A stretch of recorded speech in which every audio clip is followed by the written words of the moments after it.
Siapa ulama? Siapa ahlul ilmi yang mereka berhak diambil ilmunya? Ahlul ilmi yang berhak diambil ilmunya.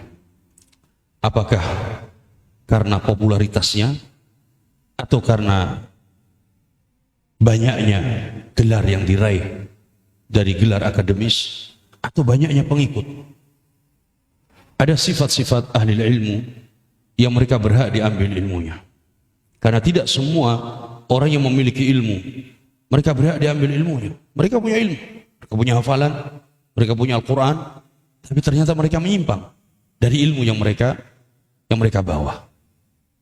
Maka sifat ahlul ilmi yang berhak diambil ilmunya, yang pertama, memiliki perhatian terhadap tauhid dan akidah. Ini yang paling utama.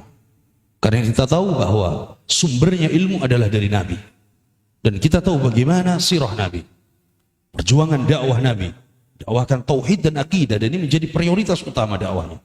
Kemudian para sahabat, bagaimana mereka sebagai murid Nabi dan ulama-ulama dari kalangan para sahabat, mereka memiliki perhatian kuat dalam masalah tauhid dan akidah, baik dalam mengajarkan, mendakwahkan. Maka ini yang dilihat, perhatiannya terhadap akidah dan tauhid.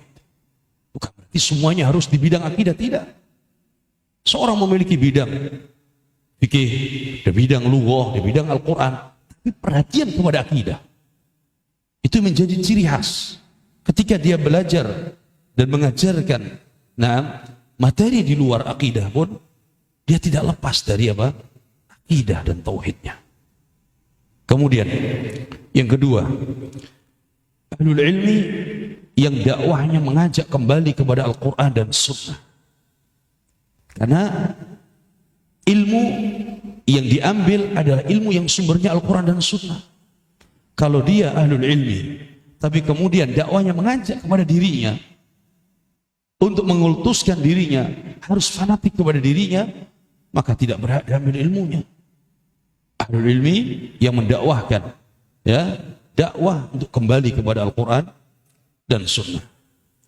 Sifat yang ketiga, ahlul ilmi yang mengamalkan dakwah dan ilmunya dalam kehidupan sehari-hari, dalam lisannya, dalam tulisannya, dalam perbuatannya.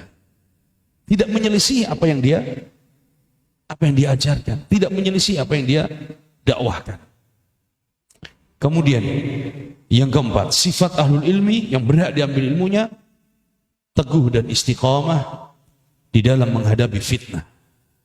Tidak berubah-ubah sikapnya mengikuti fitnah yang ada, tapi dia teguh di atas prinsip keyakinan yang dia yakini. Tidak setiap ada fitnah dia ada di sana, ada fitnah dia ada di depan, ada fitnah dia yang menjadi pembawa api atau obornya. Bukan. Ahli ilmu dia yang istiqamah dan teguh di atas prinsip yang sesuai dengan prinsip ahli sunnah, tidak berubah-ubah. Hari ini A, besok B, besok C, terus.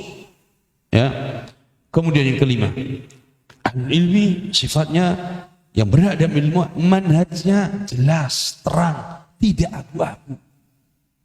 Jelas, terang, tidak abu-abu. Sehingga murid dia tahu, oh ini jelas nih Ustaz manhajnya.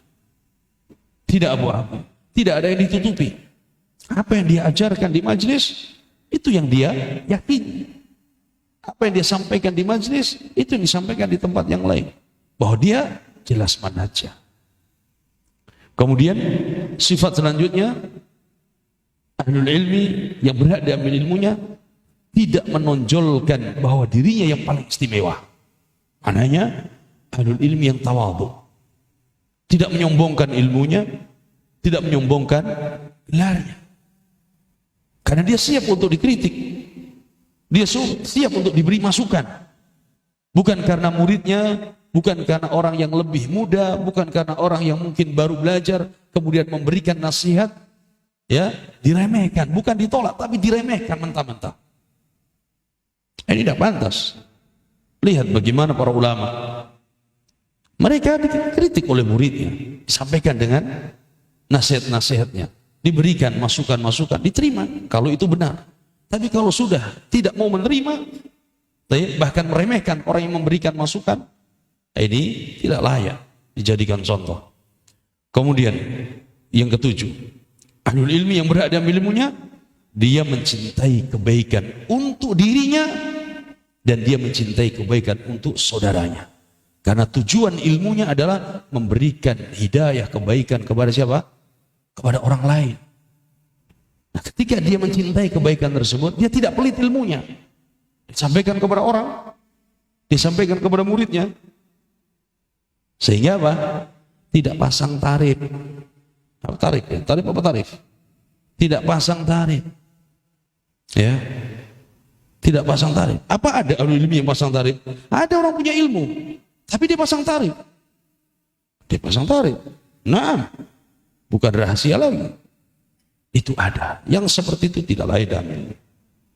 Kemudian yang kedelapan, ahlul ilmi yang berhak diambil ilmunya memiliki sikap tegas dalam mengingkari kesyirikan dan bid'ah-bid'ah serta halal yang melanggar syariat.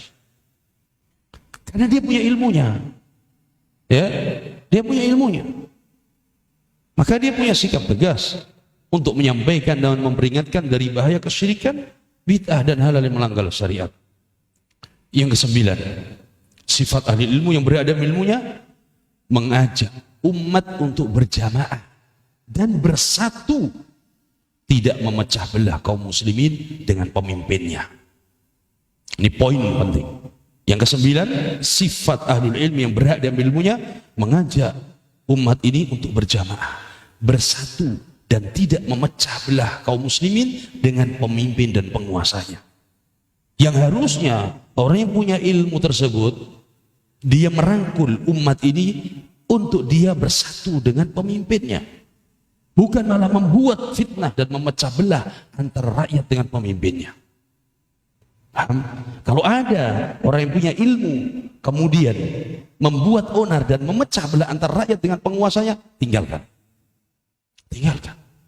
Yang harusnya dia menyampaikan, umat ini bersatu, mengajak untuk mendengar dan patuh kepada pemimpin dalam kebaikan, bukan malah membuat fitnah sehingga membuat masyarakat kaum muslimin membenci penguasanya. Yang terakhir, ahlul ilmi yang berhak diambil ilmunya memiliki akhlak yang mulia. Memiliki akhlak yang mulia. Akhlak yang baik kepada orang lain, akhlak yang baik kepada muridnya, akhlak yang baik kepada matbu'nya. Ini yang berhak diambil ilmunya, karena dia contoh panutan. Makanya kalau ada ahlul ilmi, seorang guru ya, yang kemudian membuat onar, maka jangan heran kalau muridnya lebih brutal. Sebagaimana ungkapan orang Indonesia, guru apa? Guru kencing berdiri, jamaahnya apa? Teruskan sendiri. Ya, ini diantara sifat ahlul ilmi. Dan ini kita nukil dari penjelasan ulama, diantaranya adalah Syekh Saleh bin Sa'ad As-Suhaimi, Mufti Madinah hari ini.